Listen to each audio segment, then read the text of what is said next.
So I'm not gonna recite the press release. You all have that. I'm not gonna talk about details to that level, but I'd just like to start a couple comments and thoughts up front. First of all, I would just say that this is a continuation of what we've been doing since early 2022 when I first came here. Late in 2021, the town board and town of Greece opted out of having legal sales of cannabis in the town of Greece. That was their decision in December 21, the legislative body made, and that decision remains.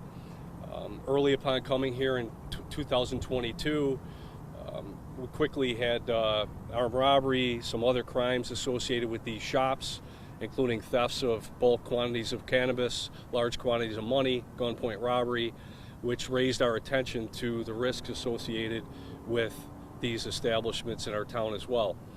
I'm about crime prevention, spent a lot of time in my career dealing with violent crime, and I don't want to see violent crime in this town, period.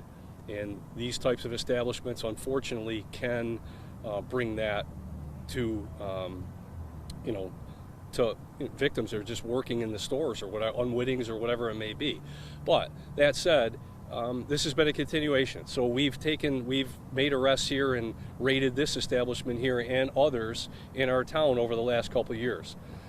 We've done our best to make sure that they're legally, within compliance of the law, but that's not ultimately up to us. We're the enforcement arm. We enforce the law. So we've done compliance checks routinely. We've continued to do enforcement along the way. In the spring of this year, as you see in the press release, more information came to our attention about illegal activity here, and the investigation has gone the better part of 6 months, which has grown into a number of establishments around Monroe County that were owned by this group of individuals, and led to the takedown yesterday throughout Monroe County with all the seizures, again, that you can see in the press release. Second thing I'd like to say is that the law enforcement partnerships in this region, you don't do a takedown like we did yesterday without a lot of people. And a lot of people invested in the outcomes of this investigation.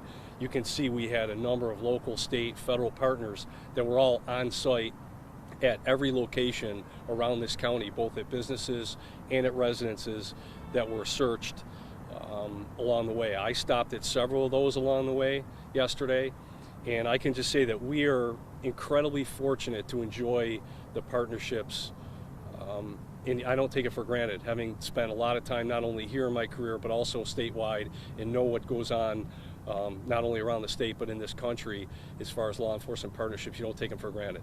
So that's a huge thing. We could not do that part of it without us. But that said, I'm going to go back to the beginning and say this started here in the town of Greece with our people.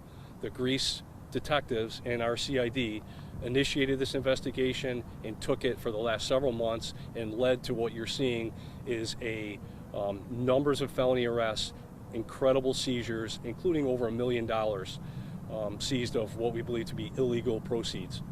And we will let that take its place down the road, through the appropriate authorities with regards to seizures and prosecutions and that type of thing. So I'm just very proud of our people. I'm proud of our police department. I'm proud of all the law enforcement partners that have been with us along the way on this case, and to stand up to the illegal businesses. None of these places were, legally selling cannabis. If, a town or municipality wants to allow it and it's a licensed business, then, that's their choice, but not in our town. And our message just has been repeatedly, operate illegal businesses. There are legal smoke shops in this town. We have no problems there. There are many others that are doing illicit activities on a daily basis. We're aware of it, and we're going to stop them. That's our job. Questions?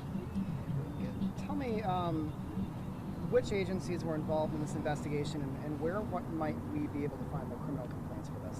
The criminal complaints would be in the Greece Town Court. They were all charged. Well, yeah, I think they're in Greece Town Court. I'm pretty certain that all defendants were charged in Greece, and they were all given appearance tickets at the direction of the judge. So that's number one. The criminal charges are going to be handled in state court. There are felony charges, so we'll just let that play out. As far as the agencies involved, again, I think it says in that press release, and I apologize if I miss anybody, but at least in the takedown, we had the city police, we had the Monroe County Sheriff, Irondequoit PD, On the state side, we had the Office of Cannabis Management was here, the New York State Tax and Finance. Again, these are regulatory and enforcement agencies that I think need to be involved in these operations. You know, we've had communication with them in the past on our prior things, and what they end up doing in the aftermath of that is up to them with their state, you know, regulatory authority and enforcement authority. State police, if I didn't mention them, were also present. Again, you need a lot of bodies to simultaneously hit and raid a number of residences, and then the follow-up with the establishments as well. So, and on the federal side, again, great partnerships in this town for many, many years with the Bureau of Alcohol, Tobacco, and Firearms. The DEA, Drug Enforcement Administration, is also involved in assisting along the way yesterday with our takedown. Compared to other illegal operations that you've seen throughout your time as a police officer, where does this compare? Well, I would say again, haven't been around for a long time. I think, when you're seizing over $1 million in, cash proceeds from illegal business, it's a pretty big deal. I mean, that's not an everyday occurrence in this region. I mean, we have a big county, a lot of stuff goes on around here, but $1 million seizures are pretty significant. So it stands up there. And again, we're very proud of having initiated this out of our town. Can you talk about why illegal sales like this were so harmful? Well, I won't get into the legalization and decriminalization debate, that type of thing. When I talk about harms, when I look about harms as a police officer and what we see and what I've seen throughout my career, you have, again, there's public health things. You can debate a lot of different things, but from the criminal side of the world, that businesses similar to these and other illicit businesses that have a reason not to report to the police, that stay away from the police in many respects, if they're victimized, are ripe for, hardened criminals to attack. We've seen that time and time again. That's just the way it goes. I've been at, unfortunately, many, many scenes over the years where people dealing in illicit activities, drugs or otherwise, have been shot down, murdered, or otherwise. And we don't want that to happen in Greece, period. We've already had robberies. We've had burglaries. We've had these types of things. And, I'm about crime prevention as I am as much about enforcement. Crime prevention, this is crime prevention as much as it is enforcement, the way I look at it.